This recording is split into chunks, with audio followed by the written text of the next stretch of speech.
चलिए हम लोग कुछ गति से संबंधित कुछ इम्पोर्टेंट बात को जानते हैं। सभी का वेलकम है। हम लोग इस वीडियो में गति के बारे में जानेंगे।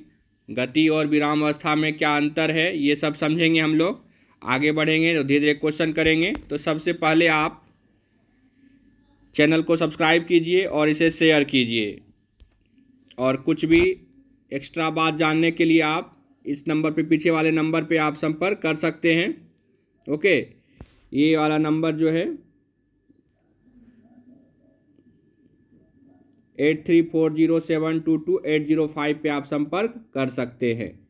चलिए, चैनल को सब्सक्राइब और शेयर करना है आपको। तो कुछ इम्पोर्टेंट बात हम लोग अब जानते हैं। सबसे पहले गति और विराम अवस्था में अंतर को समझते हैं।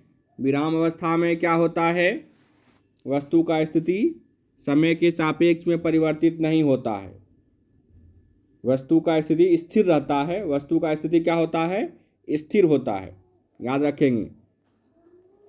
गति में क्या होता है? गति का आपको समझना है। गति और विराम में अंतर क्या है? गति के दौरान क्या होगा? गति में वस्तु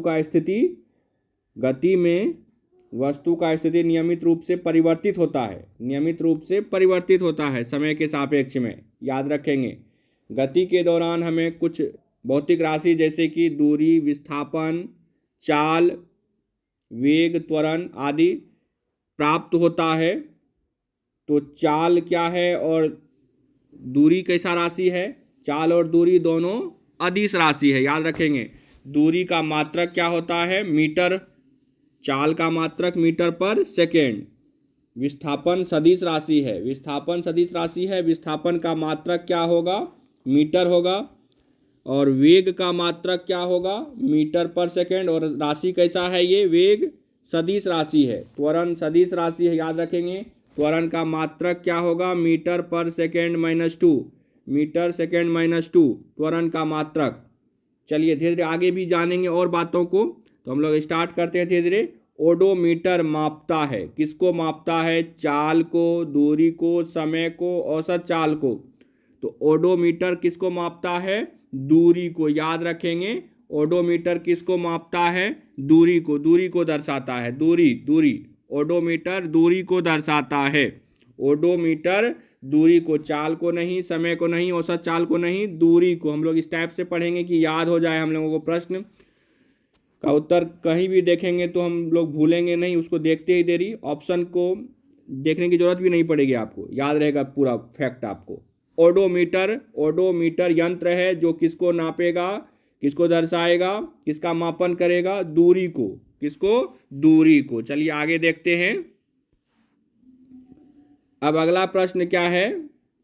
निम्न में कौन सदिश नहीं है? निम्न में कौन सदिश नहीं है? विस्थापन, चाल, त्वरण और भार। निम्न में से कौन सा सदिश नहीं? आपको पता है विस्थापन कैसा राशि है? सदिश राशि है। चाल अदिश राशि है। त्वरण सदिश है। और भार कैसा राशि है? भार भी सदिश है। भार वस्तु का वेट मतलब ये बल हो जाएगा, बल। तो ये सदिश राशि में आ जाएगा। तो इसमें से कौन सा ऑप्शन बन रहा है? चाल अदिश राशि है। चाल अदिश राशि है। याद रखेंगे। सदिश नहीं है। तो कौन सा सही हो जाएगा? Option B number. चलिए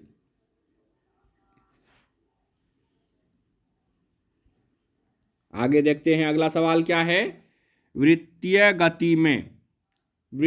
गति में गति की दिशा निश्चित रहती है। गति की दिशा लगातार बदलती है। त्वरण 0 होता है। इनमें से कोई नहीं। कौन सा होगा?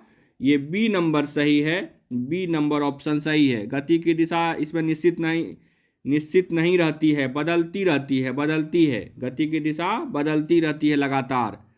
त्वरण भी होता है और दिशा निश्चित रहती है। ये दोनों गलत है। ये वाला सही है। बी नंबर गति की दिशा लगातार बदलती है। वृत्तीय गति में क्या होता है? गति की दिशा लगातार बदलती है। वृत्तीय गति किस प्रकार का गति है? त्वरित गति है। इसमें वेग बदलता है, त्वरण भी प्राप्त होता है। ओके, चलिए आगे बढ़ते हैं।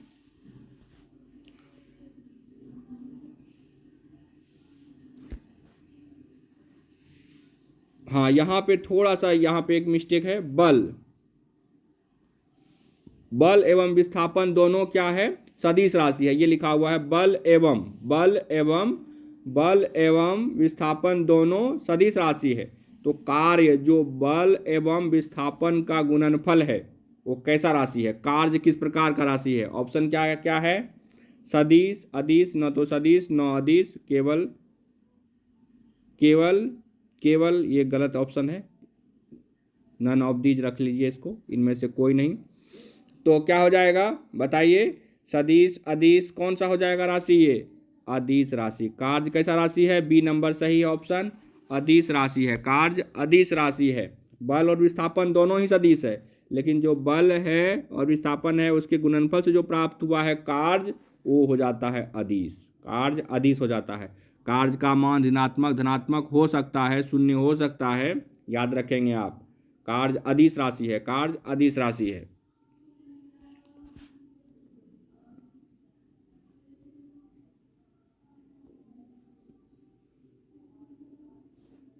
चलिए आगे देखते हैं हम लोग। औसत वेग क्या है, औसत वेग क्या है। औसत वेग विस्थापन और समय अंतराल का अनुपात, तय की गई दूरी और समय अंतराल का अनुपात, तय की गई दूरी और विस्थापन का अनुपात, इनमें से कोई नहीं। तो कौन सा हो जाएगा इसमें, विस्थापन, कुल विस्थापन और कुल समय अंतराल का अनुपात, ये हो जाएगा ए नंबर। ए नंबर औसत वेग, औसत वेग ध्यान रखेंगे, औसत वेग, औसत वेग क्या हो जाएगा, विस्थापन और समय अंतराल का अनुपात, या कुल विस्थापन और कुल समय अंतराल का अनुपात। ओके, चलिए आगे बढ़ते हैं हम लोग। औसत वेग के बाद अगला प्रश्न देखते हैं।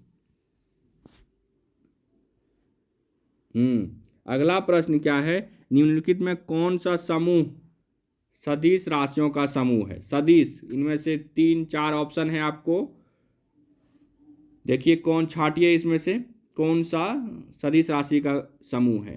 कार्य, ऊर्जा, बल। कार्य ऊर्जा दोनों ही क्या है, अदिश है, ठीक, बल सदिश है। चाल, त्वरण, वेग, चाल क्या हो गया, चाल हो गया अदिश, त्वरण और वेग सदिश। तो वेग, त्वरण, बल, वेग, त्वरण, बल, इसमें से सी नंबर, ये देखिए आप, ये तीनों ही सदिश है। वेग, त्वरण और बल तीनों ही सदिश राशियां हैं। तो कौन सा सही हो जाएगा, ऑप्शन सी नंबर, ऑप्शन सही हो जाएगा, सी नंबर, वेग, त्वरण और बल, वेग, त्वरण और बल, याद रखेंगे आप। चलिए अगला है,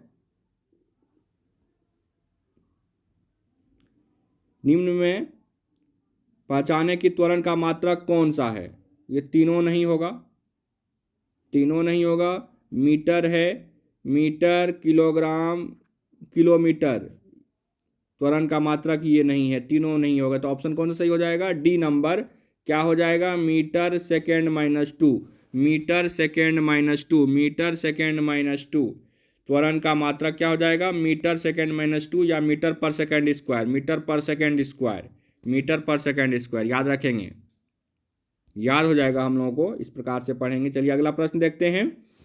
किसी वाहन का स्पीडोमीटर, हाँ, स्पीडोमीटर किसको मापता है, किसको दर्शाता है, औसत चाल को, औसत वेग को, तात्क्षणिक चाल को, तात्क्षणिक वेग को। 4 ऑप्शन है आपके पास, वेरी वेरी इंपॉर्टेंट क्वेश्चन। औसत चाल, औसत वेग, तात्क्षणिक चाल, तात्क्षणिक वेग, तो कौन सा हो जाएगा सही, तात्क्षणिक चाल को, इंस्टेंटेनियस स्पीड को। स्पीडोमीटर किसको नापता है, इंस्टेंटेनियस स्पीड को, तात्क्षणिक चाल को मापता है, चाल को दर्शाता है, तात्क्षणिक चाल को, तात्क्षणिक चाल को दर्शाता है स्पीडोमीटर, स्पीडोमीटर, स्पीडोमीटर।